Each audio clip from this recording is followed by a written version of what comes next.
Hello, and welcome to the Kosh. I'm your host, Timber Smith, and the Kosh spotlights people who've had an association with the Kosh and the surrounding Fox Cities area. Kosh listeners, good morning. How are we feeling today? Hopefully fantastic. I feel fantastic. Once again, we're ready to this conversation. I'm just going to jump in there because I don't think normally I like to do my small talk. Normally I would give you a little bit of a weather report. I'm not going to do any of that. Instead, we're going to jump in fast because I got a feeling like this conversation is going to be so fire.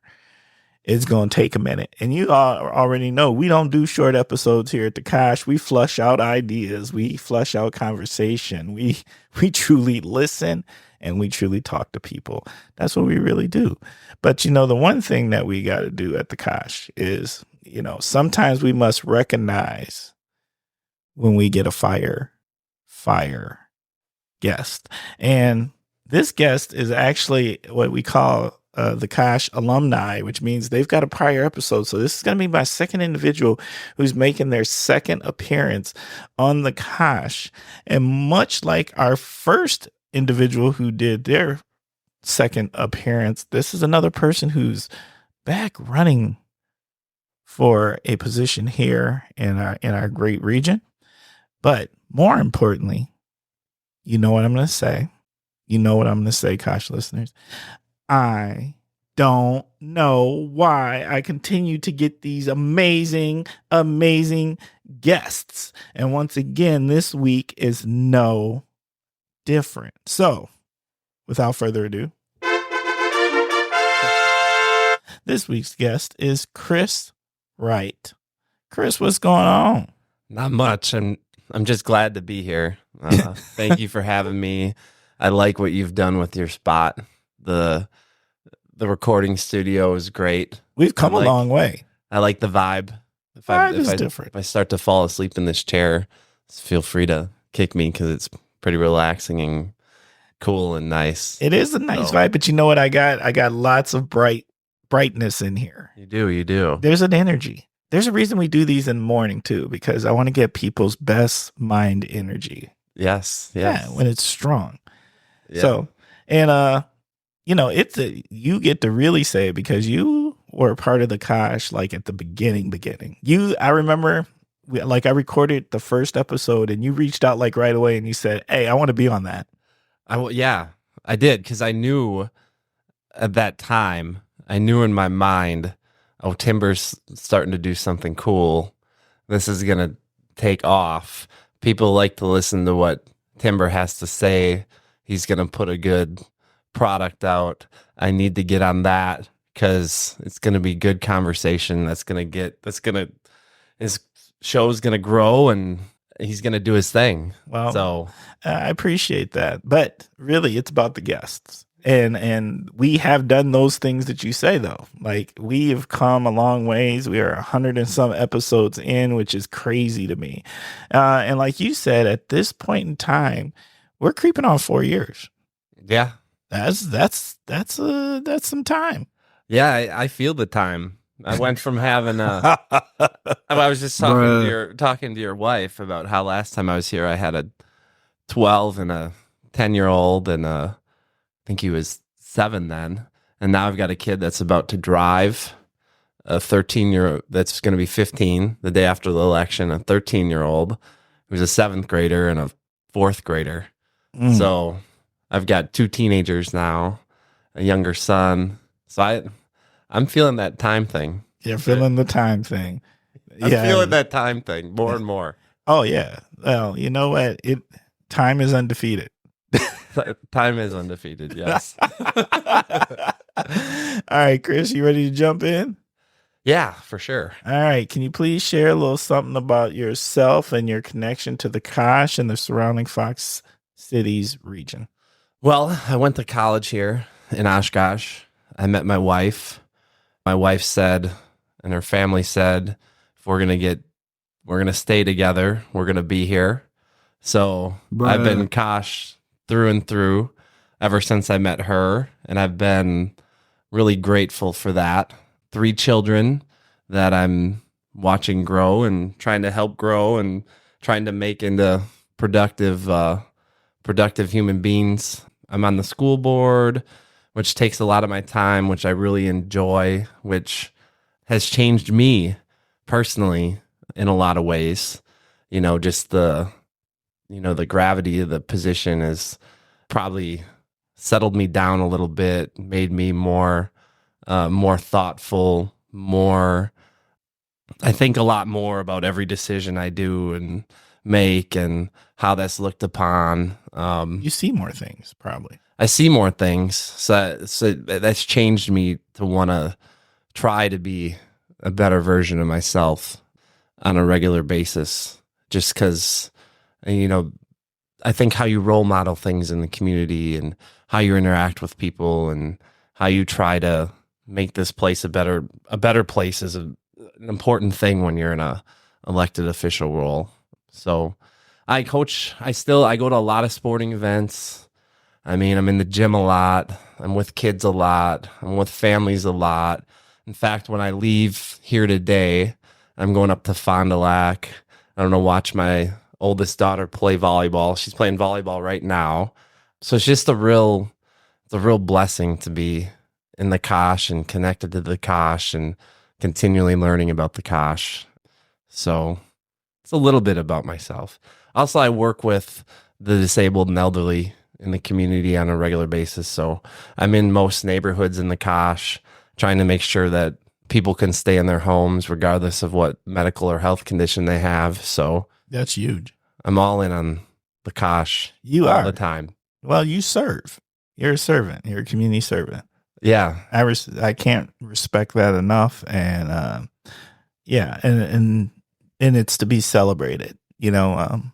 It's really easy to be a complainer. It is. It is. It is hard to be the person who actually gives up their own time to make change for better in the community. You have to be selfless. Like, you have to, if I've learned anything, like as I get older and mature and continually try to become a better version of myself, for myself and for the people around me and the community, like it can't be about you in any way. It has to be about the future of the community and the future of our kids and the future of the people that are here. Because no matter what position you take on anything, there's going to be detractors. There's going to be people that may not agree. And that's okay. And that's fine. That's one thing I love about the Kosh too, is because we've got a whole lot of different opinions in the Kosh. Bruh. That is the understatement of the year. But that's great. Like, personally, I try to embrace that. I try to embrace. I love other opinions. I love different viewpoints. I love continually learning. I like to be able to go and have conversations with anyone. You know what I mean? Because you can't understand the Kosh, and you can't understand how the Kosh can move forward, and we can make this a better place if you're not willing to listen and be non-judgmental. No, you're with it, and I'm with you. Like, we've got to listen to a lot of different voices. What I worry about is those who have the most power don't. Yeah, because they're usually silos and echo chambers. True, and we look real different right now, and we're going to continue to change. True, and I think that the power of listening and trying to understand, and I know this is a cliche phrase that a lot of people use just to use, and not always though, but servant leadership.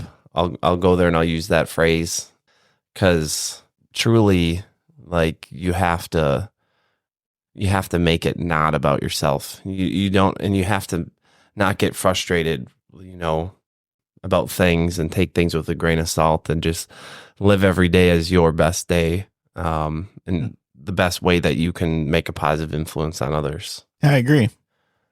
Without question. Yeah, there is such a thing as like servant leadership, and it's one of the models that I personally try to model for myself, and love meeting other servant leaders, because they're my favorite types of leaders to follow. And don't get it twisted. The Kosh will the Kosh will recognize if you become a non-servant leader. And you try to become more about yourself. If you try to use your position to not try to help or better all people, the Kosh will pick up on that. So somebody will call that up.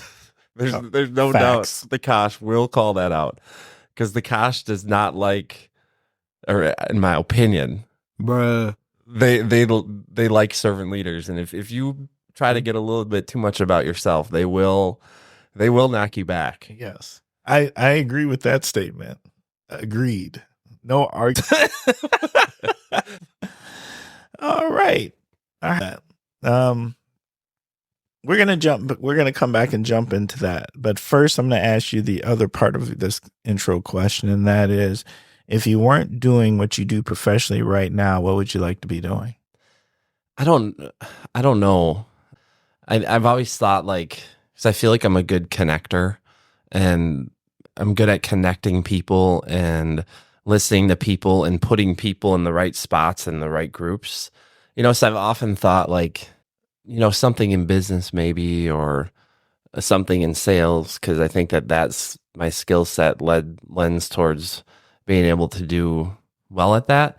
Right. But I haven't even had. I'm so busy, like, trying to get my kids to where I, like right now I'm in a phase where I care about my kids, all, other kids. Oh yeah, Like, you ain't got no life. You got to get them where they need to be. They got lives. yeah, my wife and I, we talk all the time about how it's truly not about us right now.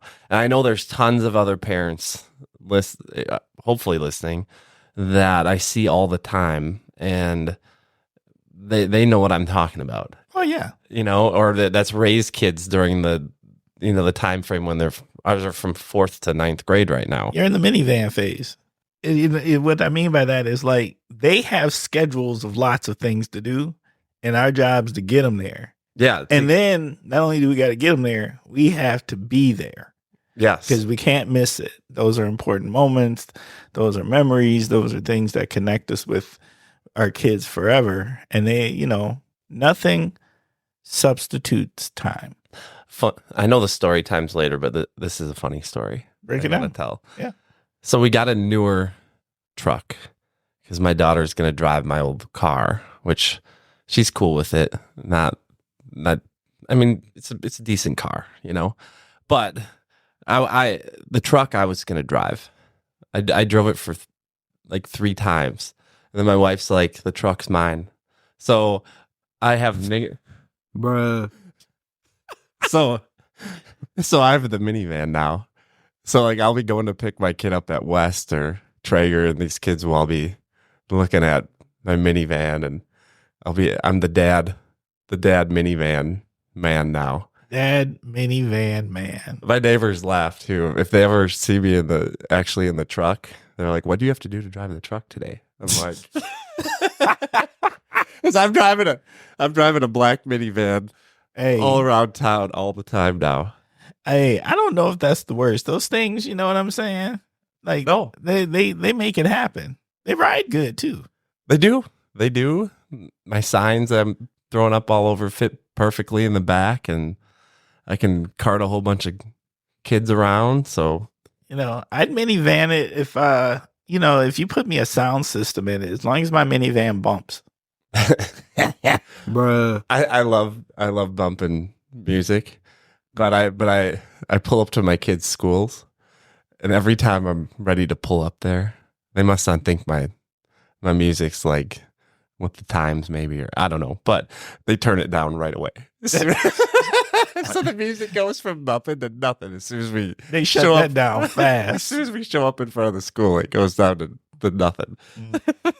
That is hilarious. That's because you can't do right. You're at the phase of parenting where you can do no right. You're teens. Yeah, no, So I here's can't. the thing. Even if you pulled up in your minivan, you played what was current and they love, they still would be like, "Dad, that's embarrassing. Don't do that." I was waiting. I was really hoping that they would. Normally, they ask like a question on League of Women Voters, like, how do you deal with like conflict? How do you deal, like, with being a good leader or whatever, like a question on like principles of servant leadership and being able to be calm and listen to everyone. And I wish they would ask that this time. They didn't, because I would have been like, well, I have 2 teenage daughters, so I practice it every single day, 24/7. Yes. Yes, there is truth in there. Bruh. That is fantastic. All right. You ready? You know what? Here's my next question. Let's get into this. Let's just get into it. So you're running. You're running again. Yes. And so, first of all, why? Let's answer that. And then, what'd you learn the last go round? The why is pretty easy. Like the first thing that I did before I decided I was going to run again, I sat down with my wife and kids, because me running and being on this board, I'm all in on whatever I do all the time. And I know that they're going to have to make some sacrifices for me to be able to do this again, and then for me to put all that I have into the next 3 years on the board. So like example, like right now, my daughter's playing volleyball. I'm here, having a great conversation with you. They said yes. They said absolutely. They said, we know how much you like this. And they said, we know how dedicated you are towards making this a better school district, not for now, and so that it can be a really good school district for a long time. So I asked myself, those questions, like, how can I continue to make a difference in this community? How can I continue to work hard to make this a better place? And I felt personally like we're on a trajectory right now to truly make Oshkosh a really great school district and a better community. And I felt like I could continue to play a role in that. So I said, so right away after I answered those questions, or those questions got answered, and I answered those questions for myself, I decided I was going to run again and went all in. How it's different is last time, even though this was only 3 years ago, I felt like I was a lot younger then and a lot more all about like. Well, hey man, your gray ratio is not picked up yet, so you're doing good. True. I'm gonna call that out. You ain't very gray. You're doing all right. I got a few more gray hairs, but luckily my mom's dad, my grandfather, blessed me with good hair. My dad doesn't have any hair. But my grandpa on my mom's side had a full head of hair with not a lot of gray his whole life. So I got lucky in the genetic random gene pool there. But it's a lot different because I know so much more this time around about the school district and the community and how things work and how we can push things forward. Last time I was I had a lot of energy. I feel like I had some good ideas and good purpose, but I feel like right now I've worked really hard personally and trying to be a good community member and a good steward of this position that I can do even a lot better job these next 3 years. And then after I'm done, or it gets to a spot where I think we're in a really good place with things, then it's somebody else's turn. Like I've never had like any long ranging political aspirations or, hey, I want to become this person. Typically, if I have ran for a position in the community, it's been because I've seen things want to get done that didn't get done. I go in and do the best that I can to try to help get those things done, and then pass it off to somebody else. And that's my real mindset with why I ran and why I want to run again, or am running again. So, yeah. What were the biggest lessons you learned? Okay, probably the biggest lessons I learned were patience, not getting too wrapped up in the whirlwind that can be politics sometimes, and how to be really strategic, because there's a really good vision right now for how literacy comes together, how we can close achievement gaps, how we can not have 100-year-old buildings all over the city, how we can form partnerships with the business community, how we can build systems out with KPIs and long range planning. When I say KPIs, key performance indicators, so that we're measuring things in the right way throughout the district on a regular basis. And yeah, it's exciting time. What has surprised you the most in your tenure? What surprised me the most is how the position has, one, the influence you have, two, the degree to which people pay attention and watch, and how much words matter and how much actions matter, and how much trying to do the right thing all the time matters. How much, if I came on here today and said something really foolish or said something that wasn't good for myself or the position I'm in, that could have a negative effect on a whole bunch of things other than just me. You know what I mean? Well, yeah, it all flows into you as a leader.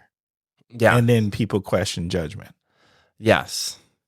And then people could question, a million different things, like the trajectory of what is trying to be done. Like, you have the real ability to change a lot of things for the positive, but also in an elected role, you have the real ability to, if you don't do it the right way, to take all those positive things and make them not positive, and to me that has a heavy, it's probably why I think about this position and community so much, because when you want something to be so successful and you're so invested in the community and you want the community to be so successful, it takes a big piece of you, which is a great thing,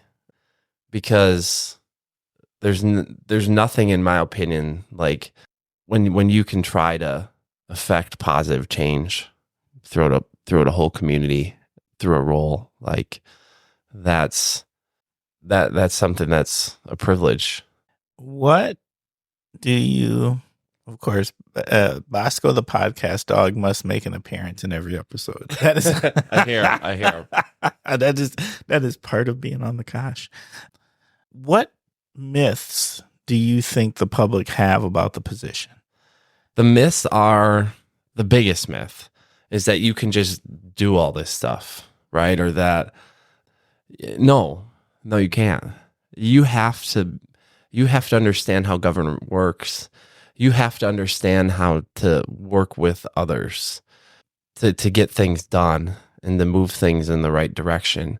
You have to understand how to communicate with others, because if you don't, no matter how many good ideas you have or thoughts, those ideas and thoughts are just going to be out on an island, because you have to get buy-in from community, buy-in from other elected officials. And that's a big myth. Like, well, one person can have a lot of influence, and because you get a voice when you become an elected official, you get a voice. But how do you use that voice? And sometimes I see people want to use that voice just to placate to a group, maybe, or to try to be really cool with certain section of people or something. But I think that it's a million times more powerful when you try to use that voice to connect people, to connect as many groups as you can behind a common vision, and really move things forward. You know what I mean? And really build consensus and community. Another myth is that, and I see this on message boards or whatever that like school board members make a lot of money or something, or have like all these benefits. When in reality, I probably do this like 10, 15, 20 hours a week worth of time I put in. And if I count, how much time I'm talking to people about community issues and school board issues, I mean, I don't know how to quantify how much time that is. Because people just walk up to you. And People they want just to have conversations with you about things, and they want to be heard. People just walk up to you whenever, but that's part of what I like too, is because all of those opportunities are opportunities to build community and relationships. You know what I mean? And I'm big on that, big on connecting to people so that we can have real conversations, And the reality though is like a school board member, you get $160 a month. They're like, oh, do you, Bruh. I want people to understand that. You get $160 a month, and you put in all this time and energy and effort to try to work towards doing good. And there's not mileage. You don't get paid for committee meetings. It's $160 a month straight. And me, I don't take money from anyone. I run a campaign where I intentionally take from no one so that I, in my mind, don't owe anyone anything for anything. You know what I mean? Besides the community and the citizens. So you buy your signs, you do all this, and it's truly, truly, truly a servant leadership role.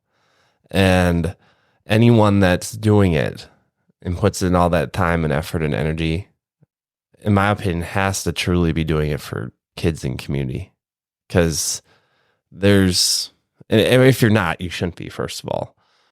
But yeah, those are a couple myths. I went all over the place there, I guess. But. No, that actually, to me, that was pretty linear and really good. What are you most proud of? I think I'm most proud of all the direction that we're currently going in, right? So we had, in my opinion, there was a bunch of stuff that we could be better at as a school district. And I'm most proud of the fact that there's real, tangible plans and people that I believe can execute those plans to make this district a really good place. Without a good school district, this community is never going to become what we want this community to become. It just won't. There's just no way you can build a really good, thriving, successful community if you don't have a really good school district. And I talk to some of my friends, because I like to connect a lot with people. I have for a long time, that are business people and developers, and we talk about the importance of building out a fantastic school district. And yes, it's fundamental. We say it on the Kosh all the time. People don't actually understand how those dots connect, but even employers, if you want top talent to come into the region, if you want new big businesses to come into the region, one of the first things they look at is the school district, because if you're bringing in top talent in their family age, they want to know where's the good school district for their kids. Yeah. And will they move here? And the same for the business. The business is trying to figure out, can I bring in top talent? And is there a great school district? Yes. And we that means we have to be forward thinking. Like, we have to be thinking about problems 10, 20 years out, right? We can't just shove things off if we're going to be a good school district and thrive. We can't be reactive. No, we have to be proactive. And I'm probably the most proud of the fact that, in my opinion, and this is just my opinion, there hasn't been complicated or hard issue that we have not taken head on as a board. We have not passed off any hard issues. We have not deferred things. Because Oshkosh in the past, I think everyone would agree with this, has done a lot of deferring. I mean, you don't get that many buildings that are that old without deferring for a really, really long time. That many buildings that are that old with until I was on the board then, because I was on the board when they put the last referendum together. So I wasn't on the board when they put the last long-term facilities plan together. Until they put that together, we had that many buildings that old with not even a plan. And that had to be 60, 70 years of not having a long-term facilities plan. How can we get these facilities in a cycle so that we're not playing catch up all the time? How can we address $100+ million in deferred maintenance needs? Are we going to be forward thinking on this stuff? Or are we just going to keep fixing 60, 70-year-old boilers and 60, 70-year-old roofs forever? Or are we going to get a real plan in place to figure out, hey, because without a real plan, you can't put a real tax levy plan in place either. So people are like, we want tax levy stable, which we do, but that's a hard thing to do if you don't have a proper facilities plan that's measured out and you're just fixing old stuff all the time. You can't just make up the math. No, that's No. it. You just can't make up the math. Like, you just can't come out of nowhere and No. come up with magical math numbers. No, you have to be thoughtful and measured and thinking about things long term. So I'm super excited about that stuff, and I'm just super excited that I get to just play a role, I guess, in trying to make this community better. Because 10, 20 years, we're not gonna. I always think about things like, how is someone going to think about this 10 or 20 years from now, right? How is this going to look 10 or 20 years from now? I know 10, 20 years from now, I'm probably going to, I don't know, I might have grandkids by then that are in these schools, right? Or, you know what I mean? Like, realistically, and when I look back on my time on this board, which hopefully continues, which the people will decide, and not that I'm counting, but 20 some days, I can look back on it and say, you know, we did something. We did something, and the community's a lot better off for it. That's my mindset. Is there anything that gives you pause? Yeah, certainly. You have to be cognizant of Oshkosh's history and of where Oshkosh has been, and in order for the whole community to get behind any type of change, because Oshkosh, and they should, is really proud of our history and our past. And when there's change, and there's a lot of change, Oshkosh has already changed, right? Like, we have to be cognizant of having conversations about how this can change for the better for everyone. And just because we're doing something different doesn't mean that it's bad. And just because we've always done things or did things in the past a certain way for a long period of time doesn't mean that we still can't have a whole bunch of Oshkosh pride in our history, and honor that, but still have a whole lot of pride in our future too. Like, I think it's kind of, we have to be paused and intentional to make sure that we're connecting the dots on all of that stuff. It's not an either or, it's an and. Yes. That makes sense. Thanks.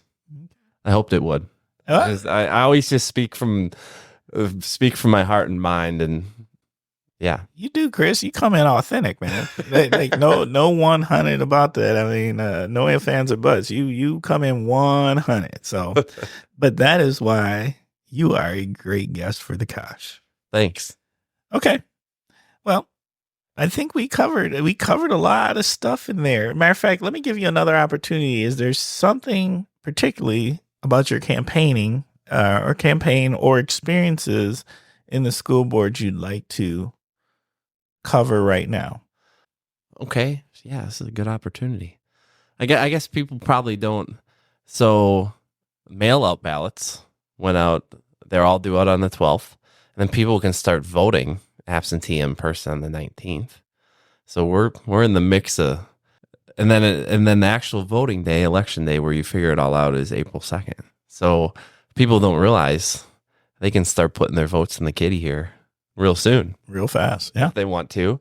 And I like last time, I'm just going to do the best I can, work as hard as I can, talk to anyone that wants to talk with me about any issues, and then just lay it all out there, and be myself.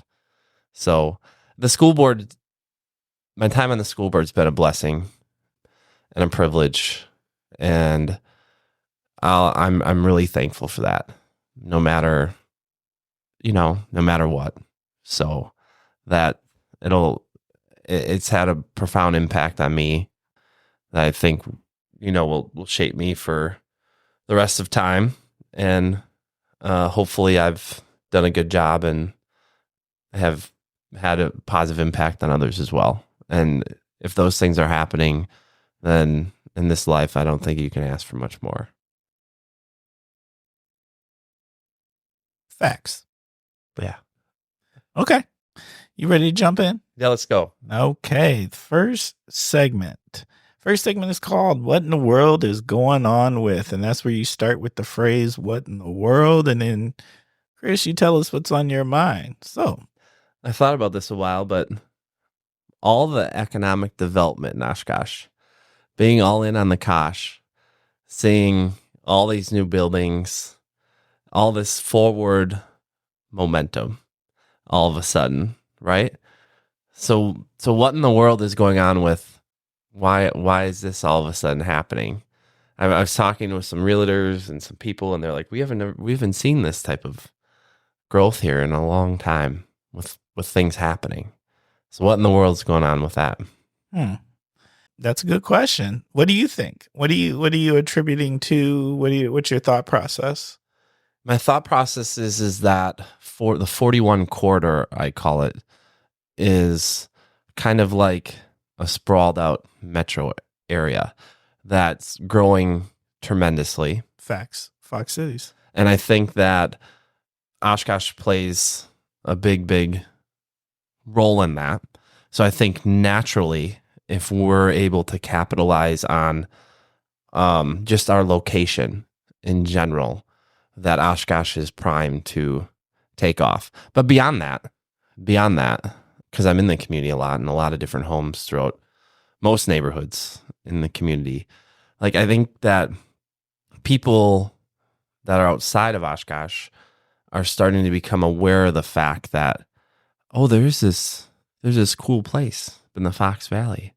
There's all these cool places up in the Fox Valley that are relatively safe, have a lot of things to do, have a lot of things going on, that have pretty good schools, that have a bunch of jobs. So if you've got those components, and you keep as a community, if your community keeps trying to build those components out and continue to make those things better, the ingredients are there for a lot of success. I mean, the only way you can really mess those ingredients and that success up is if you're intentional about messing it up. And hopefully we don't allow anyone that wants to be intentional about messing those things up come in and mess it up, because that's my thoughts. My only worry is outside developers. Outside developers? Yes. And not in like a bad sense, but like, outside developers, their goal is to, make money, and they're not vested into the community the same way because they're outside investors. Right. Right. And so there's a certain amount of that, not that I don't want outside developers or investors to come in here and do some developing. Right. But not to the extent that there's this driving up of costs. Right. Where housing and everything becomes unaffordable, nor is there a thoughtfulness in the things that are being built because they don't have an investment into the community the same way as someone who lives here does, Right. or lives in the region does. Like, they don't have to live right here, but live near here, Right. so they understand the impact of their decision. Luckily, so before I got elected to the school board, I was on the town board in the town of Algoma. And when I was a lot younger, fresh out of college, I got elected to represent the city on the county board. And I look at economic development in this way.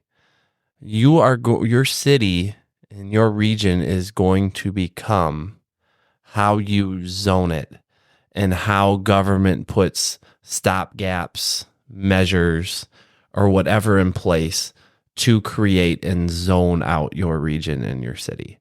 So our stopgaps, our visionaries, our leaders, that a lot of that work is being done through zoning and comprehensive plans and how they stopgap that out. Right? A good example of that is, I know this was a controversial issue back in the day, the golf course where Oshkosh Corp is. But, however anyone felt on that issue, and I know people thought different ways, that principle of how you set up and zone something out couldn't be more apparent anywhere else but exactly on that corridor. Because you can do that anywhere. You know what I mean? You can if you zone it out and you vision it out and you prep it to be successful, you can do those types of things anywhere in this region, city, valley, really anywhere. And that's where, when people are looking to vote, and a lot of people hopefully are going to be looking to vote here in a little bit, you need to think about, am I going to vote for someone that's going to be thoughtful on those issues, right? Because the power of what your city's going to look like eventually and your region's going to look like eventually is going to come from, how do we zone it? How do we want it to look like? What do we want this area of our community to look like? Because if you zone it that way, and if you're intentional about how you attract business there or whatnot, it's going to happen. You know what I mean? Like, don't be surprised if you zone and improve something a certain way when that happens. Right. Because that's what you're zoning it for. That's what you're setting it up to do. Right. You're setting it up to attract certain things. Yes. So we have to be intentional on how we're thinking about things. It goes back to that makes a lot of sense. I mean, I'm just saying I've never thought of it that way, but that makes so much sense. Like, so I was on the town board, and I only ran for the town board because I'm like, God, why? It should not take 10 to 15 years to build a park. You know what I mean? It just shouldn't take that long for us to build a park. You know what I mean? Like, so I got on the town board. We built the park, okay, that we hadn't built in a decade. And then subsequent to that, all this development and these new homes have came. And then new road infrastructures came from getting grants from the state and being proactive, right? So if you go drive around out there, you're going to see a whole bunch of new houses going up. Well, that was intentional. You know what I mean? That was intentional through planning and through getting your comprehensive plan right and doing the right things. And was everyone happy about everyone was happy about the park, because everyone's going to always be happy about the park. But even out there, not everyone was happy about the new residential build, right? Because yeah. Did you just never? Well, no. You're never going to get everyone happy with everything. No, because people don't want neighbors. Right. Right. I'm just saying. Well, not everyone. I'm just saying, in some of those cases, in some of those places where people were at, right? People just don't necessarily. They moved or they built there because they didn't want neighbors. They weren't thinking what the development was going to look like in the future. Right. And people, and it's with good reason. People are pessimistic a lot to change. Okay, like they're going to be. Right. So some people are pessimistic about what the school district is doing. And I get that, because people always have pessimism about some things. But then once it's done and it's done right, then people are like, holy cow, that was a good idea. That was awesome. Look at what's all happening. You know what I mean? Like, oh yeah, that's exactly what happens. You know, like, so like on the front end, you have to be willing to listen and be responsive, but then you can't compromise the future and future success because you're afraid that you might have 15, 20, or 50 people that are angry, because that's how you don't get things done. If you don't look at things from the whole, right? And you try to look at it as, this is my little group, I got to keep them happy no matter what, or whatever, as an elected official. And I think that that's sometimes, sometimes it can be one of the harder things to do, to always keep your forward thinking mindset and to not get dragged down into the minutia sometimes. You know what I mean? If that makes sense. That makes sense. Yeah. All right. My what in the world is going on with is, what in the world is going on with churches being centralized in one location, and you can't tell which one is which one. Now, here's the story behind that. I had to go do a presentation to a group called the New Hour Philosophers, and they're in the basement of this church. And I was like, okay, cool. I'm going to go do a presentation to them. We're going to go talk about some things, right? I was actually excited about meeting them because you know what? One of my favorite audiences to kind of engage is our senior audience. Like, they're interesting, but they want to know. They actually, and a lot of them, I don't think we give them enough credit, but they're still learners. They want to still learn the things, what's going on. Yeah. Because they care, like at a different level. And so I'm invited, and they give me an address. So I'm like, okay, cool. So I'm headed to the church in the basement, right? And I walk in, and I'm looking around, and no one's there. And I thought someone might be there to greet me because it's church, and I don't know where I'm going. And finally, I noticed there's a room full of people, and I kind of peek in there, but I wasn't sure if that was the right room. So then I go looking for somebody, and I find somebody, and they're like, yeah, nope, wrong one. You're not in the right one. Oh, that one's like this. So here's what I figured out. Yeah. Within literally like a 3-block radius, there's like 6, 7, 8 churches. And I was like, oh my God. That's a lot of churches. That's a lot of churches. And why? Why? I don't know. I don't think they're all the same either. That's the thing. Everybody's got their denomination and this and that and another. And but I mean, it was just the fact of like in this really tight region. Yeah. And I'm not talking about the Kosh per se. I'm talking about Appleton. Yeah. Maybe whoa. Maybe that was intentional. And I actually just came from 8 a.m. church this morning with my son, who I had to literally drag out of bed because of this time change we had. But my thought goes back to everything. It goes back to zoning and how it's approved. Wait. But see, churches to me, I think was before intentionality of the sort you're talking about. Probably. And I say that because when was the last time you saw a new church built? Can we count the one in Appleton, the mega church? We can. But I'm just saying, normally these ones that are like neighborhood churches. Yeah. Most of them historically, they've been here a long, long time. Long time. Long time. Right. And so I don't know if the type of planning you're talking about was, and not saying there was no planning that went into play, but it wasn't the same kind of plan back in those days. So maybe their thought process just was, let's put them all in one spot. So then it's easier for you to hop from one church to the next till you figure out where you're going. I don't know. But I was just like, that's a lot. And it's confusing if you do actually have to go there. I'm sure it's not confusing to those who are members of the congregation, but there's just a lot of churches in a really small region, and you can get lost real easy if you're a guest. Yeah. Oh yeah. For sure. Know? And here's the thing, I don't know the difference between them all. So if you're the Pentecostal this and the Lutheran that and the this, that, or another, I just don't. I don't know what I don't know. So when I'm looking at the names of these churches, they look the same to me. I just see church. They didn't forewarn you that you were given the sermon in the third church on the block when you showed up.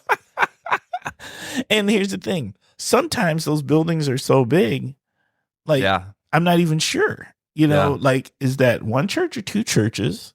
Yeah. And like, or is that a church in the living quarters, or is that even like, I just don't know. Yeah. The whole thing's confusing to me. Yeah. So, well, you figured out where you're going, right? Well, that's because they put somebody outside on the corner to wave. So that's a long story short of it all. That's what thanks for meeting with the citizens that wanted more information on things. That's a good thing to do. Well, and that's great. Kind of what I get paid for. Yeah, it's part of my gig, but it's part of my love too. That's good. My love of community, community stuff there. Oh yeah, good. Look, I'll meet you where you're at. Yeah, I don't have no problems in it, but yeah, just know if you invite me, you must feed me. I kid, not really. Okay, all right, we're ready to jump into the next segment. You ready? Yeah, let's do it. Next segment is called 21 Questions. 21 Questions. We don't have 21 questions, but these are great questions that are going to solicit some really quality answers. And maybe there's 21 answers in these questions that we do have. So, first question. Yes. What are you grateful for? My community and family. That, without question. I love my community here. And I love my family and friends, I guess, but you could include that in community. And yeah, I'm grateful for that. What motivates you?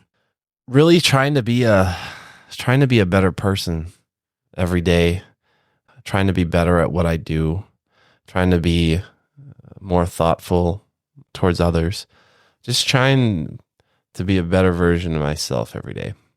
Every day I wake up, I've got a list of things checked off that I want to do or want to accomplish. And I just want to try to do those things the best that I can and try to help others out whenever I can.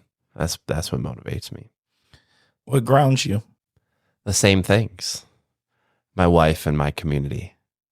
I mean, if I'm doing something I shouldn't, or if I'm not being the type of person I can be or should be, I'm thankful that there's people in the community that'll tell me that. And my wife will for sure tell me that, Facts. Which I appreciate her for. She might tell you before you know to even know that you need to be told it. Yeah, because she doesn't care about, she cares an awful lot about kids and an awful lot about community, but she doesn't get into politics. She doesn't really get into anything except being a grounded person. You know what I mean? So her non-interest in some of this stuff keeps me super grounded when maybe my interest or my thoughts get a little somewhere where they shouldn't be. She'll be quick to, and I think as I've gotten older, I've become a lot more measured with all that stuff too, which is a blessing. So, well, that being said, it sounds like what grounds you is your wife. Yeah, yeah. Oh, my daughters now too. I mean, well, just we have good relationships where we talk, and we can be honest with each other, and they're super honest with me, and I appreciate that, and I enjoy watching my daughters evolve and into those roles where they be like, "Hey, Dad," or whatever, you know what I mean? It keeps me super where I need to be as a person, I feel like. What does success look like to you? Getting things done that benefit the whole, period.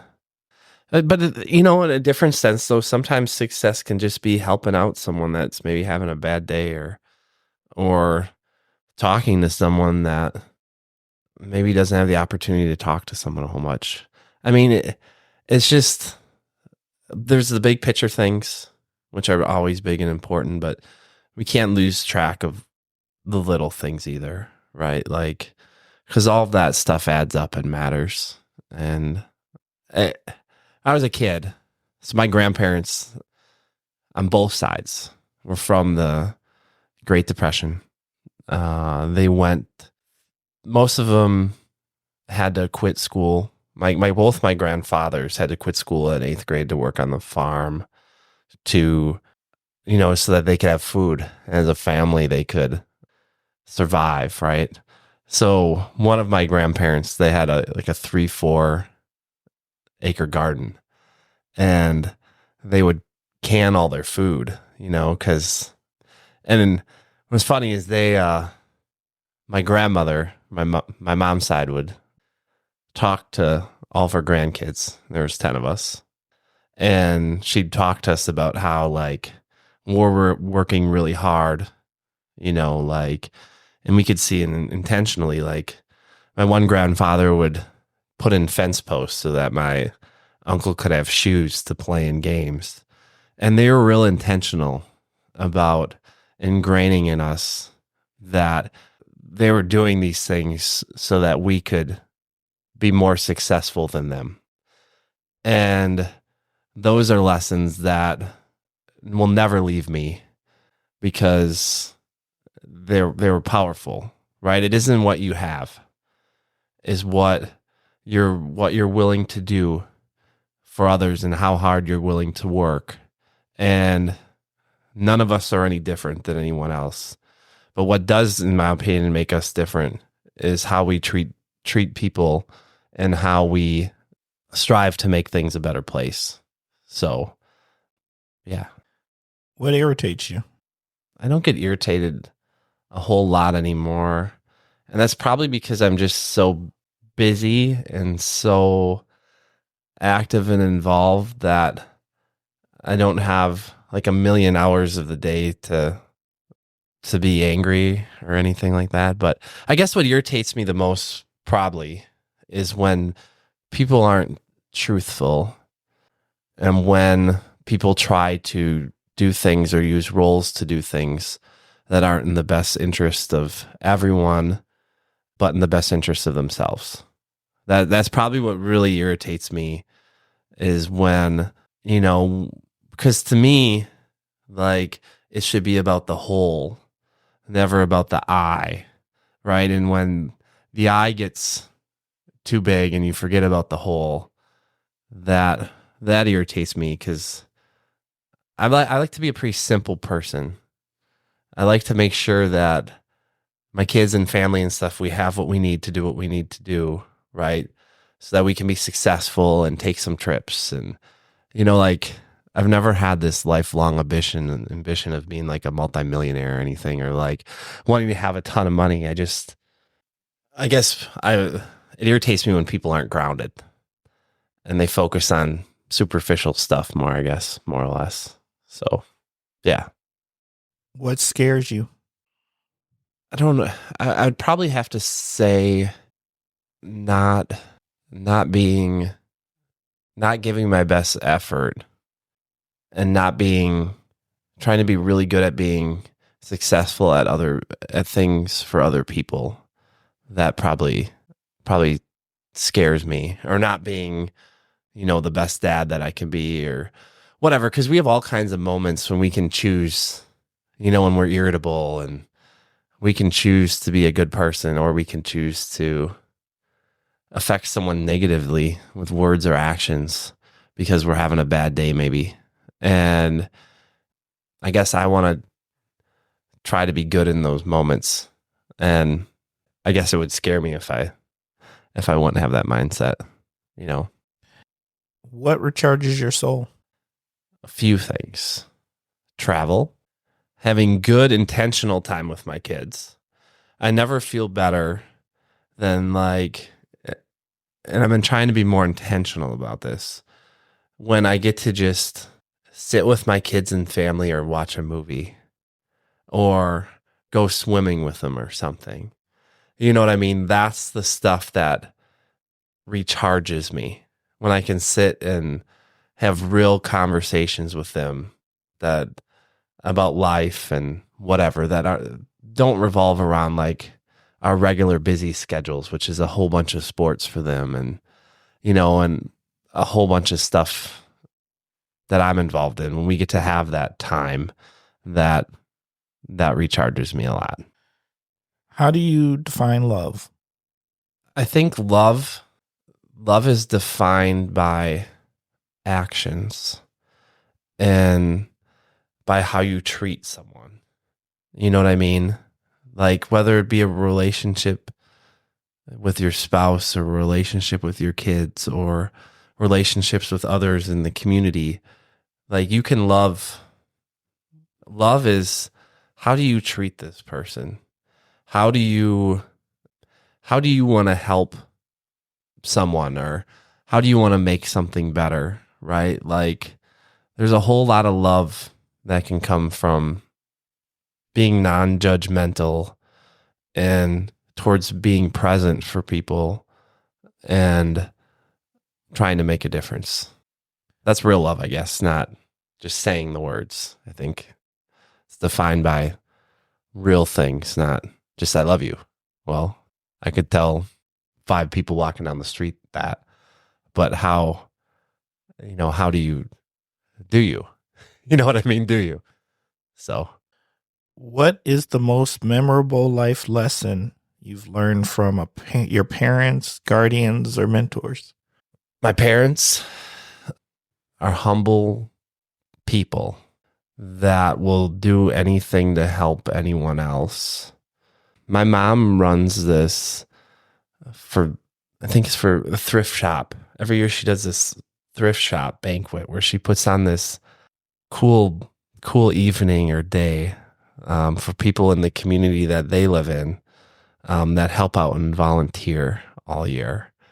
My mom's been real intentional her whole life about helping others and being present and giving back.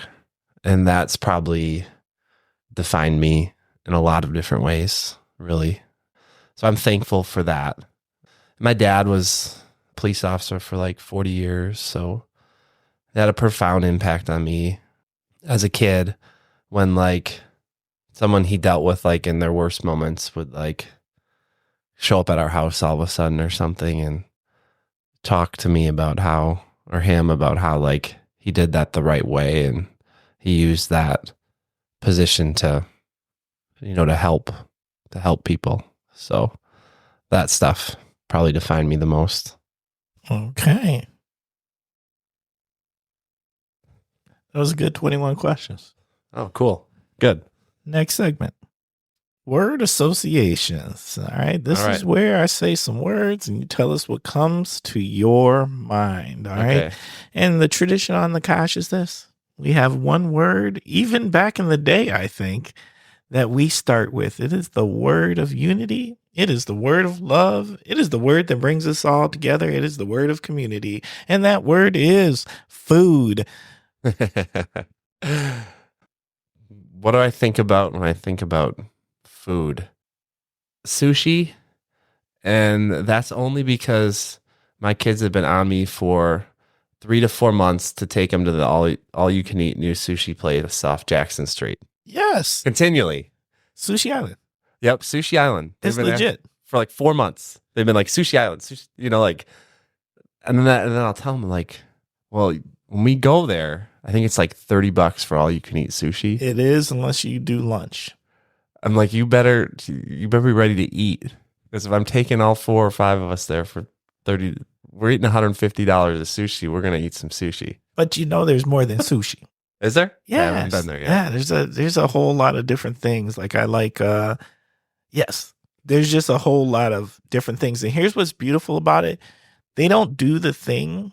Like they bring you everything out in small portions. Uh-huh. So like if you want to order, like a whole lot of, they're all small plates. So you're not going to waste. Yeah. And you just eat it and then you order the next thing and you eat it and you order the next thing. Like I like their steak. Their teriyaki steak is fire. Nice. They got the shrimp tempura too. Okay. That's fantastic. Do you know what the problem's been? Is there's just so many good places to eat around here now. Yes. You know what I mean? Like for New Year's Eve, I took my kids to Manila. Awesome. Oh, yeah. Really good food. Yes. Right? Yes. Like Excellent food. excellent food. Like by us, kind of like neighborhood place, Gabe's, and you've got Roxy, and you've got, I mean, I could name off 20 places that have just really good food. So it's hard to get to all of them all the time. Right. Jansen's, went there. That was our little Christmas Eve thing. You know, like it's a blessing to have this many places, but that's probably put off. I'm gonna get to the sushi thing here in a bit. My kids. Maybe I can get my kids to clean the house a couple times for it. And it's a losing battle. You're going to take them. Yeah, you do realize. Yes, I am. Yes, I am. My kids love sushi. So. You could always, if you don't do there, you know what the fun one is to do? Sushi Island. Or Sushi Island or Island Sushi. It's one of the two where the boats float by you. Oh, really? The sushi. Okay. Oh, yeah. You've never gone there?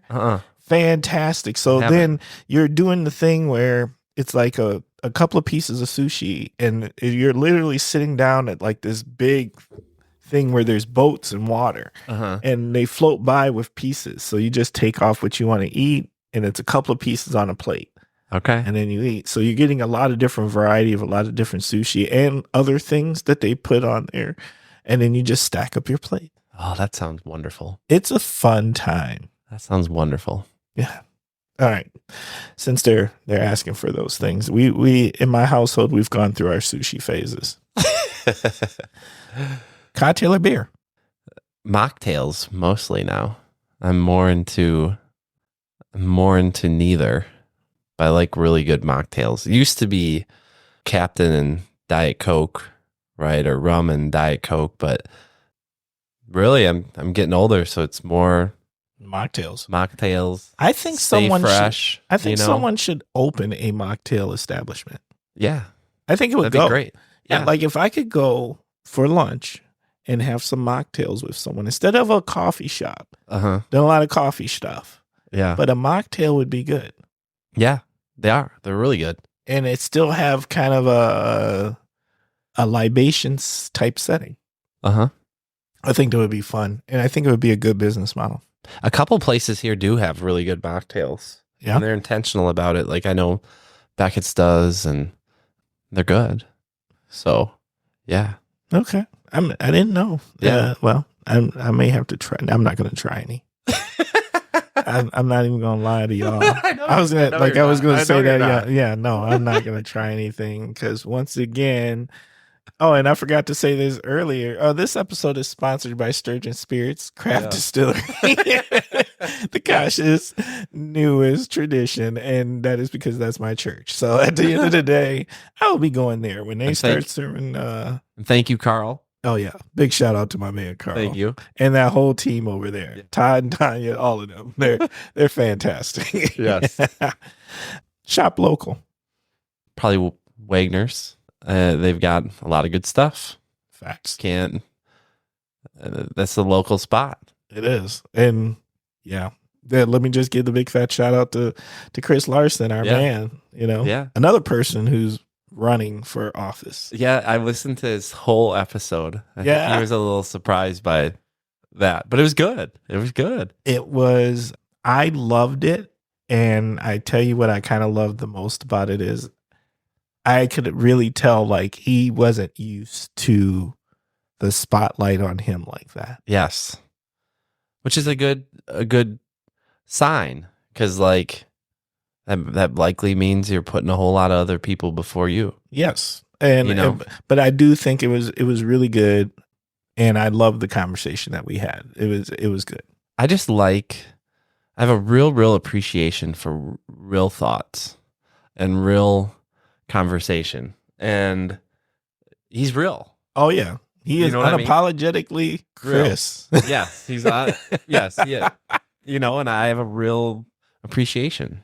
For that. And what I even think what we don't appreciate enough also is it's one thing to express how you feel, but he has a real thoughtfulness. Like Yeah. he's thought it through. Right. He has done research. Right. So he's not just shooting things off the top, right? Because Yes. we have those.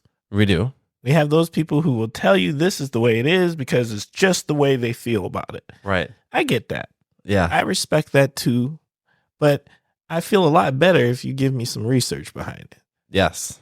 Or some examples. Yeah, examples or flush it out. Flush it Right. out further than feelings. And what does this work? Why? Like, where has it worked? Yeah. Why? Why? Like, what is your rationale? Yeah, flush it out a little bit more for me. Right. Like, I think you identify, like any like problem solving model, right? Like, one, you have to identify what you want to problem solve and why, right? And then how, right? And if there's multiple hows or multiple ways to address something, then what's your thought process towards the one that you picked?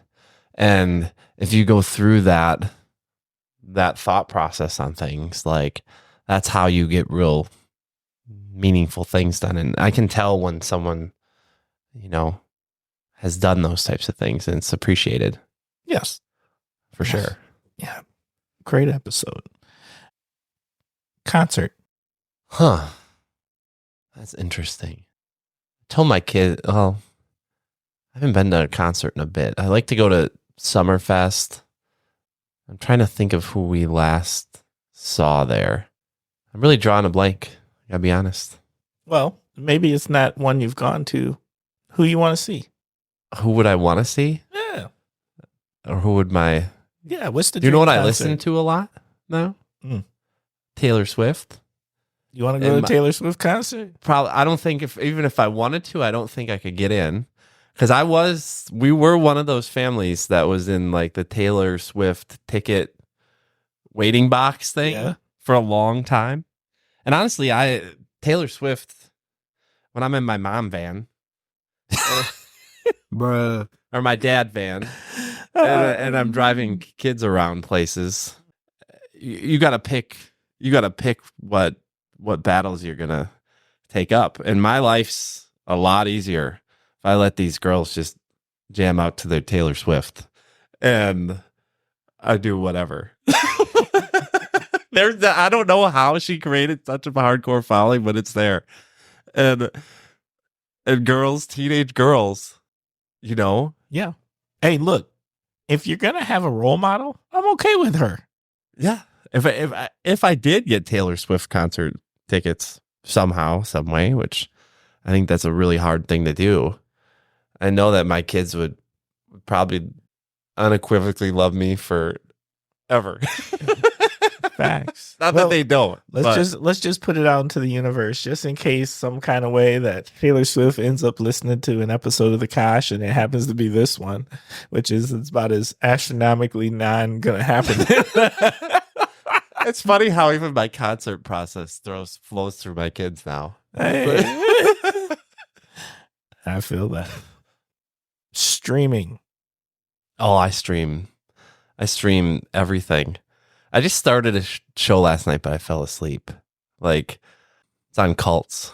I got to remember the name of it. It's streaming #1 on Netflix right now. My wife said, you should watch this. This is really interesting. So I thought, okay, I'll see.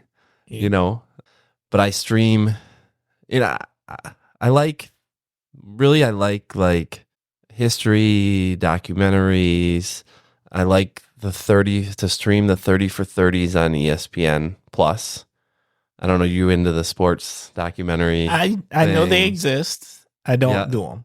I'm into those because I'm a sports guy, Right. obviously.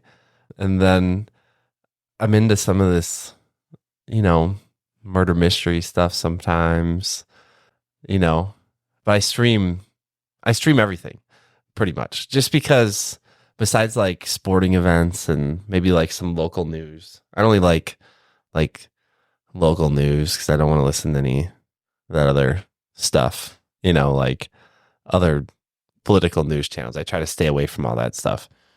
But yeah, I guess as a roundabout answer to streaming. Last word. Diversity. It only can it only means, like, to me, it means the uplifting of everyone and the breaking down of barriers. And I think we all are products of different things and different people and different stuff, right? So like the more people as a whole that we can lift up and the more barriers we can break down, the better we are all going to be. Facts. As a community, as a people.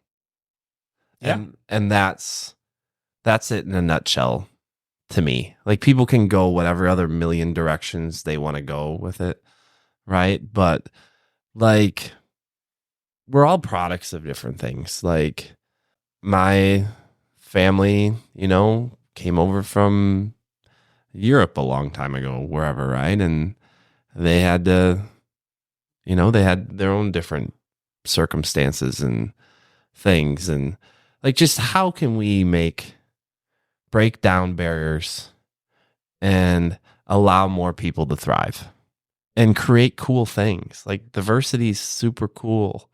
Like, I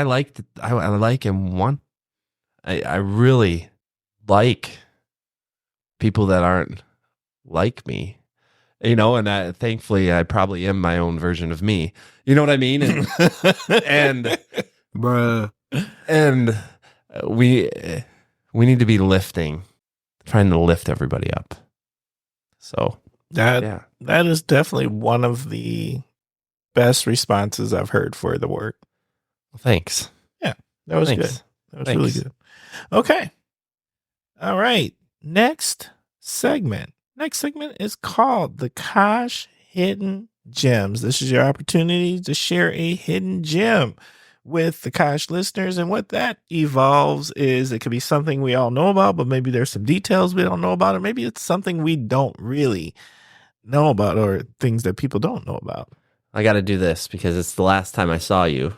Uh-oh. Pickles and bags. That's right. Let's do it. Pickles and bags. And we had talked to the Jeff who owns Pickles and Bags. Yes, we did. And I'm trying to tell Jeff, you need to come on and do this episode. Because everyone in Oshkosh needs to know that place is a cool place. It is. A very cool place.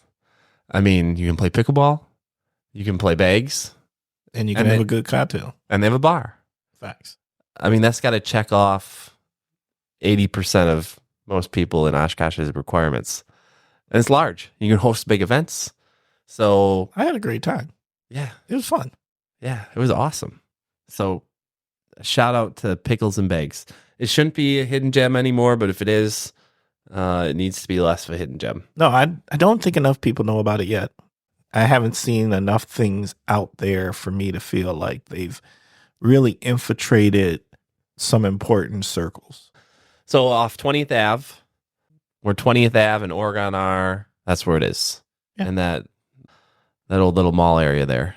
So yeah, I definitely gave him a shout out a couple of episodes ago, and my invite is out there to them. Hey, love to have you in the chair, and come talk to these Kosh listeners. Yes, and we'll have to go there again at some point because that was it's fun. I mean, like, Pickles and Bags, it's like the type of thing that all those things like help build community, right? Like, yeah. You can really get to know someone when you're playing bags or pickleball against them. You know what I mean? Like, I don't know about pickleball. I'll go with bags. Pickleball, I'm breathing hard. Yes. Yeah. There's no easy breathing and talking during pickleball. Right. Trying to keep up, not pass out. My wife and I think we ended up playing bags for like a really long period of time. Well, y'all were winning. I know. We just kept going. I was doing really good. Big shout out to my partner, B Munch. So I was doing really, really good too with B, and yeah, but we didn't end well. Yeah. My wife played really good bags that night. I think we played you. Yeah. Yeah, I think y'all beat us up. That's okay. Yeah, that was a good game. It was a good game. I knew I had to save my best game for when Timber was coming. I'm going to tell you what happened there. Okay. Like most bar Olympic sports, there's the sweet spot, right? Yes. There's a spot where you've had a couple, right? Yeah. And then all of a sudden everything hones in. Like your pool is better, your darts is better, your cornhole is better, everything is good, right? And this space of professional Yeah. Paralympics holds in there for a while.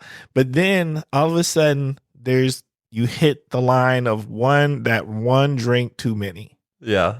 Right? Yeah. And then all of a sudden that decline is fast and furious. Then you can't hit a ball in, you can't hit the dartboard, you can't do, all of it goes bad. Yes. And we held for a while, but then it all went bad. That's why I said mocktails. Oh yeah. And that was just me. That was not my partner. My partner wasn't drinking. I just messed it up for us both. Oh, that's funny. All right. Well, at this time, we are going to take a quick commercial break. Did you know there are children in the Fox Valley in need of hearing aids, but their parents struggle to provide them because of lack of insurance or high copays? I am Juliette Sturkins, audiologist and board member of Here in the Fox Cities, and proud that this small local nonprofit organization has helped fund hearing aids for some 30 kids. Your donation would help more children hear. Visit hereinthefoxcities.org to learn more and to see their smiles. Every child deserves to hear. All right. We are back. Okay. It is that time. My favorite part of the show. The part of the show, actually, once again, I've said that I've got to come up with some music for it. So I had a conversation with a guest, and they were like, "Yeah, we're gonna come up with some music for it." So either some original music, which is likely not to happen, or I'm gonna go out here and I'm gonna find something but this is my favorite part of the show, and that is story time. And story time is an opportunity for our guests to share a story with the Kosh listeners, and that story can be about absolutely anything. So, Chris, what do you got for us? I'm gonna share what I think is kind of a funny story, and it just came to me because I don't pre-plan any of this stuff. So we're driving down the road. I'm driving down the road with my son the other day. My son said, "Boy, Dad, you got a few signs out here." I said, Yeah, I do. He goes, Dad, if you have to pick all those up after you lost, that would really stink. Bruh. And I said, You're right. It would. Oh, wow. Because you got to pick them up within like 48 hours. Right. After the election's done. You know what I mean? So he was just messing around with me. It was pretty funny. But yeah, that story just came to me. That is actually short and sweet, but hilarious. Yeah. And factual. Yes. There's factual. Yes. I tell you, kids be keeping it way too real sometimes. Yeah. Bruh. Yes. Oh my God. That is hilarious. Okay, you win for the shortest story time story, and definitely one of the most hilarious ones. Sweet. That is Sweet. good. That is good. Okay. Now it is time.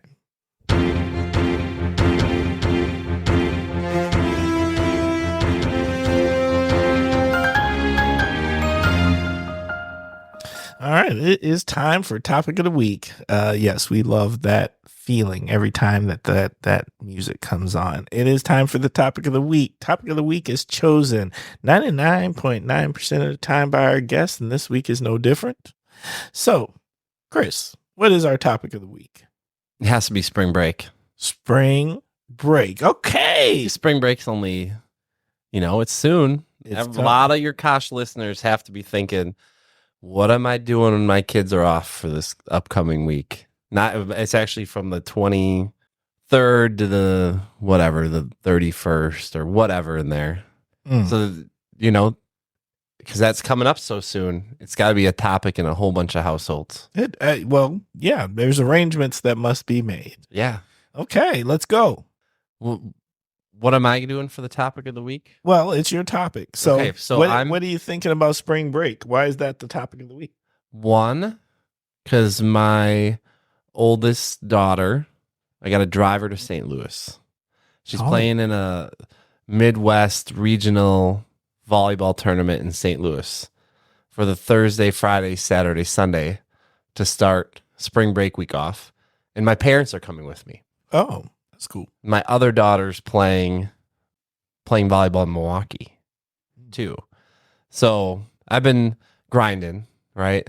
So I've just recently now started to think about, okay, what's some fun stuff I can fit in here? And that's going to be fun. And then my wife just booked us a little trip for after spring break. Nice. So April 4th, we're going to go to Fort Lauderdale and,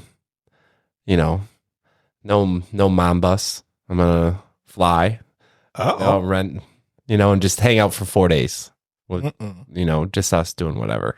So my thoughts are starting to shift towards those times. Yeah, I don't think it's fair anymore that we refer to the minivan as the mom bus since you have one. The dad bus. The dad bus. It's a person bus. The person bus. Yes, it's person with kids bus. The person kid bus. Yeah, that's what I'm feeling now. It's definitely one of those things. I know soccer moms went around for a long time, but there's a lot of soccer dads out there now. There are. Too. There has to be. There is. Because both parents have to work now pretty much. Right. To make ends meet. Right. Because kids are so expensive. They ain't cheap. Nope. So they ain't saving you money. No. Yeah. So you got to split stuff up. Like our calendar every week is. You got to conquer and divide. Yeah. Like Sundays. Or even before Sundays, it's like, okay, where you got to be next week? Because if you got to be there, then I got to take them there, Yes. So, yeah. So my topic of the week, spring break. Everyone can think about what they're doing for that. Did you travel for spring break or did you? No. No? You did the kid at home spring break? Well, okay. I got a soccer player. So most of the time, girls soccer was in the fall. Mm-hmm. So spring break, we didn't. No, usually not so much. I can't think of anything that we've really done. We usually our big spring activity is we host a Easter dinner. Oh, you do with the fam here? Yeah. My wife, she's got 2 holidays that she kind of owns. Okay, and Easter is one, and Thanksgiving's the other. Nice. Those are her things. And she puts out a nice spread for me and my family often. Yeah, she's amazing about that. That's what it's all about. Yeah. It but is. I can't say that we've done any spring traveling that I can remember in any sort of time. And even when I was a college student, I really didn't do spring break. No? I was too broke. Too broke to go. That costs money. I was mad. I have friends who would go down to Florida and do all the things that you see on videos. God bless the fact. And I wish I would have now, because at least I was before the age of the cell phone camera phone. And there wouldn't have been much video out there of my ridiculousness. So yeah. Now I'm glad they didn't have those then either. Oh, no. I mean, super glad. Oh, yes. So glad. So thankful. Yeah. Thankful. I feel bad for these kids nowadays. Yes.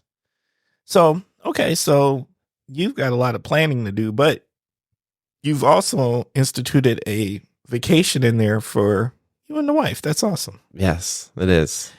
All right. Any helpful things for others in their thoughtfulness of their spring breaks? So hopefully you enjoy it. Do something with your children. So I can't be a lecturing parent because people can do whatever they want with their kids, but But it's a good opportunity, I guess, to do something with some your parent kids. is shaking their head right now at you saying, look, I spend enough time with them jokers. Yeah. That's my time. No. Yes. Yes. So I don't know. Just have a fun spring break, everyone. Really. Yeah, do something. Do what you want to do and enjoy it. Yeah, do something for spring break is really what it is. Yes. You know, and here's the thing. I feel like this spring break is a legitimate spring It is. break because Yeah. it actually feels like spring Yeah. because it doesn't always feel that way. No. This has been a wonderful. I mean, this has been a winter like we've never. Yeah, I can't remember one. I said this in a prior episode. I don't remember anything quite like this one. There's no way we've ever had a winter like this. No. I don't think. I don't remember anything being so kind to us. No. I think I've shoveled like 2 or 3 times. I don't know. I think I pulled the snow. I think I really only pulled the snow blower out one time, maybe 2. Yeah. And that was it. Yeah. Yeah. And I know like when I'm at the Y working out or whatever, I'll be chatting with people because that's what I do. And they'll be like, just wait though. We're going to get walloped in March or April with something. And I hope you give them the evil eye. I hope you whip your head around and look at them crazy. Like, don't be wishing that upon us. But then I think like, but I will make the comment like, maybe we're through it this time. Maybe we are, maybe we are. But I think people have some PTSD from that April 20-inch snowstorm. Oh, yeah, snowpocalypse. Yeah, like no one's gonna be. Look, I just you saying it made me flinch. My eyes started twitching. Where like everything It was like 9 inches, and that stuff was wet and heavy. Yeah, that was horrible. It shut like everything down. Oh yeah, like well we all, you know what? Because we all got. But I'm gonna always tell you what my mom says. My mom always, my entire lifetime, was like, "Look, don't get soft until after Mother's Day. Yeah. Like, you can't celebrate like things are over because anything can happen up to Mother's Day, and that's exactly what happened." Yes, that storm was nasty. Oh yeah, like you couldn't even do anything with the snow, really. Like no, because it just hit us with it. Yeah, we weren't ready. Yeah, so I think people are gonna have that thought in their mind for a while. Oh yeah, but it's been great. Yes, that is facts. Spring break. Okay. Yes. Probably you probably never, I'm sure you've never gotten that answer in 100 episodes. Well, topic of the week is all sorts of different things for all sorts of different people. And there is no wrong answers because the Kosh's episodes are about the guest. True. So what makes it a good show. All right. Well, let me ask you this last question here. And that question, last question for this topic, is there anything else you would like to add at this time? Or is there anything else you would like to add about campaigning, running for school board, or anything like that at this time?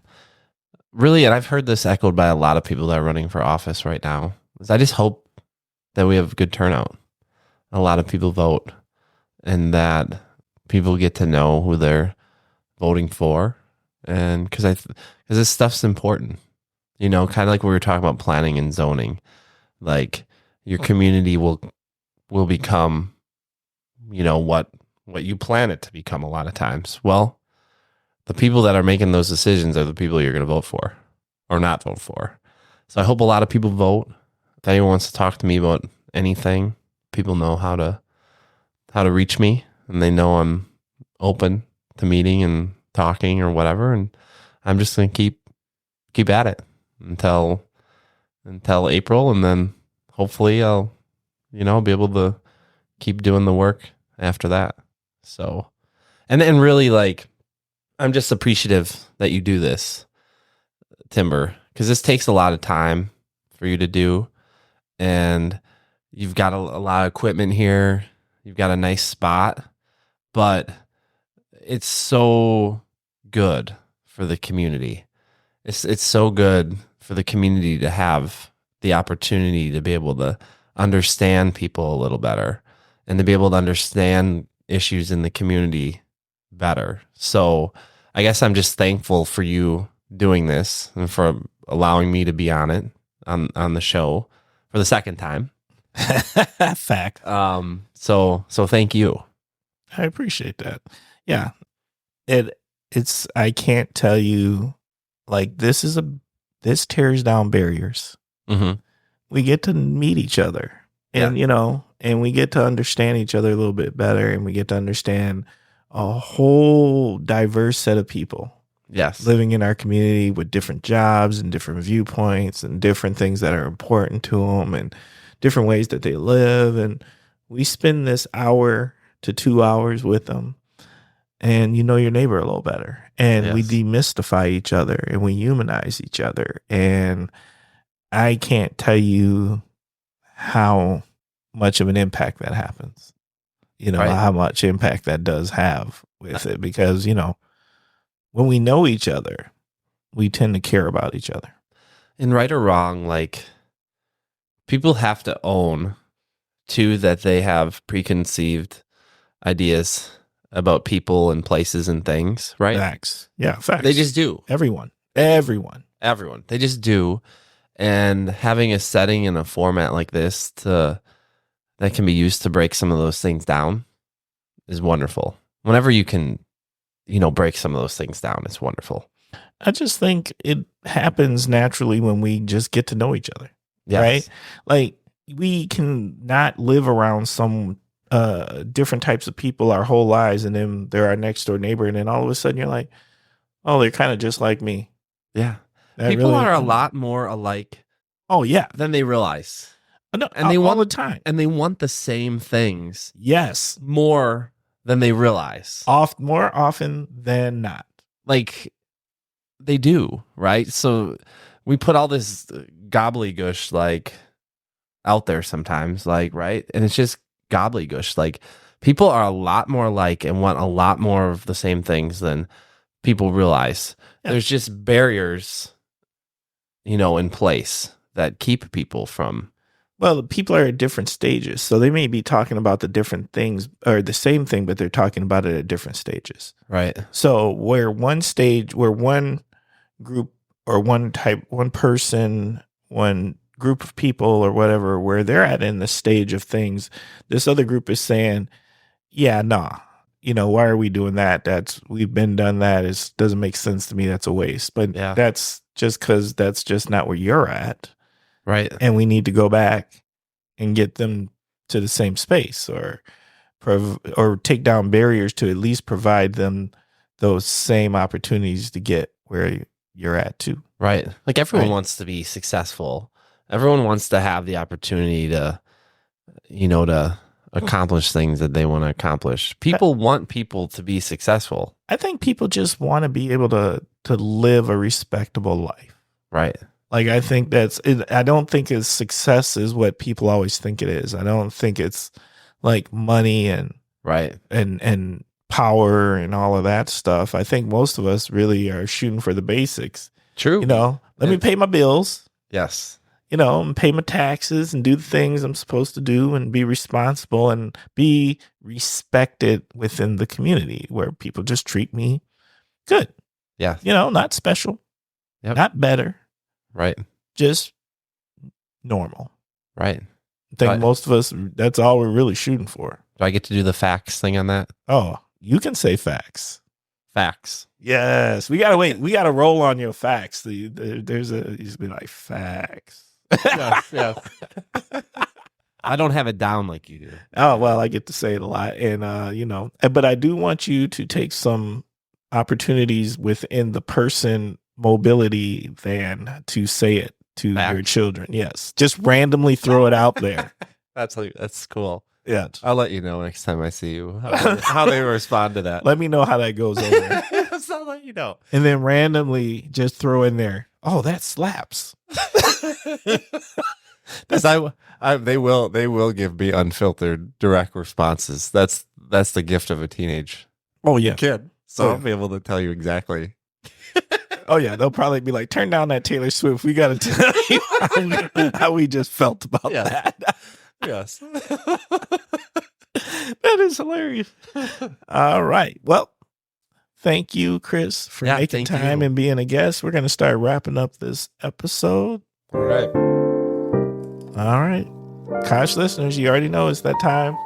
So let me just say thank you, thank you, thank you. Thank you for spending time with us. Thank you for giving us your minds and ears. Thank you for tuning in to learn about another community member making a difference, trying to make a difference, spending time being a servant leader, caring about our children, trying to help mold and shape this community to be the best it can for the future. I hope you learned some things in this episode about this particular candidate. I thought it was a fantastic conversation. I learned more things than he's been here twice, and he's also a friend. So I love these conversations. Once again, the Kosh, we are trying to become the best podcast in Wisconsin. We are not holding back. That's what we are shooting for. We think we have the ability to become that with your help. What's that look like? Well, it looks like a couple of things. A, I always need guests. Do you want to be a guest? And if you don't necessarily want to be a guest yourself, do you have any guests you would like to suggest? That is always an option. Please, please, please think about that. Also, if there's things you think we should do in the show to make changes, to make us make better episodes, we like that. There's some stuff I'm working on right now. I really want to get us a phone number. I would really love if guests or listeners out there called in with their stories so we could share guest stories. I think that would be a fantastic opportunity to do that. But nonetheless, if you would like any of these things, reach out to us at askthekosh@gmail.com. Once again, askthekosh@gmail.com. Secondly, while you are listening to this episode, take a moment, hit the subscribe button, and leave us a review. These things improve our analytics. The better analytics we have, the more opportunity there is for this podcast to get in front of more eyes and more ears, particularly of those within our region. And that helps bring us to a point where we are on our way to becoming the number one podcast in Wisconsin. Yes, I know I dream big, but I ain't scared. Facts. All right. Now, it's that time. It is shout out time. And Chris, you've done this before. I have. Where are your shout outs? Shout out to you. Shout out to my wife who's at my kid's volleyball game right now. And shout out to the people that want to continue to make Oshkosh a better place. Those are my shout outs. All right. That was sweet. And short. That was fantastic. Thanks. Okay. My shout outs, I'm not gonna go hard either. I'm gonna send my shout outs. I'm gonna send a shout out to my church, to Sturgeon Spirits Craft Distillery. The Kosh's newest tradition and one of my favorite places to spend a little time. I love that team. Love my guy, Carl. And if you haven't had the Kosh cocktail, you need to go ahead and make a trek down there. And if you haven't gone to Z and had a bacon sandwich there yet, you need to do that too. So let me just break this down. You need to have the Kosh cocktail while eating a bacon sandwich from Z up the street. That is XIE. They are fantastic. And not any of the other sandwiches. The bacon sandwich. That is what I'm trying to tell you right there. Now, on to the real shout outs. Want to send a shout out to Jen Sassy, as I like to refer to her as, and Chris Tarman for the things that they're doing with We Heart You. This week is the We Heart You event. I'm going to be involved in that. I'm going to, people tend to think that I like to facilitate things, moderate things, and I do. So therefore, they asked me to do that, and I'm going to totally be doing that for a session. So thank you for the invite. Thank you for the things you're doing. And if you don't know about the We Heart You app, you need to go check that out and help our community members. I want to send a real big shout out to my man, Sean Fay. Dude, that's just one of my partners in crime. And my man, Sean Fay, totally looked out and surprised me with a belated birthday gift. And Timber's got a new Herd jersey with my last name of Timber on it. No, I'm just no, it has Timber on the back. It just ain't my last name, but it is a fantastic jersey. I'm very excited to wear this jersey. But big shout out to my man, Sean. And last but not least, big shout out to my wife who allows me to continue to make podcasts in the house and also puts in a lot of work to help make it cozy and clean. And she's my love. That's my baby. So thank you, baby. All right. So, Chris, we got one last thing to do. Yep. And that is this. You get 3 choices, and the 3 choices are this. And I think the first time we did it, we probably only had the 1 choice, but now we've moved on to 3. All right. And the 1 choice is A, share some parting words of wisdom with the Kosh listeners. Option B, tell us what would yourself today tell your 13-year-old self. Or option C, you could do both. I'll pick B because I like to tell my 13-year-old daughter, well, and my going to be 15-year-old daughter, my 7-year-old son. Like, I think there's a lot of value in sharing your life experience with children, especially my own children. Like, what you think may be important right now really isn't as important, as you think it is. I mean, buckle down. What you want to do grade-wise, do that well. Be good to others. Don't worry about if you're the most popular kid or not, because in the end, people really are going to care more about how you treat them and how you interact with them than how many friends you have. Put more value on people and experiences and how you interact with others than you do on things. And be genuine and find what you really like to do. Yes. All right. Another episode wrapping up. What you think, Chris? I had a lot of fun. It was a good time. You know what, Kosh listeners, just be aware we are going to be releasing a whole slew of candidate episodes here. So, check out the Kosh.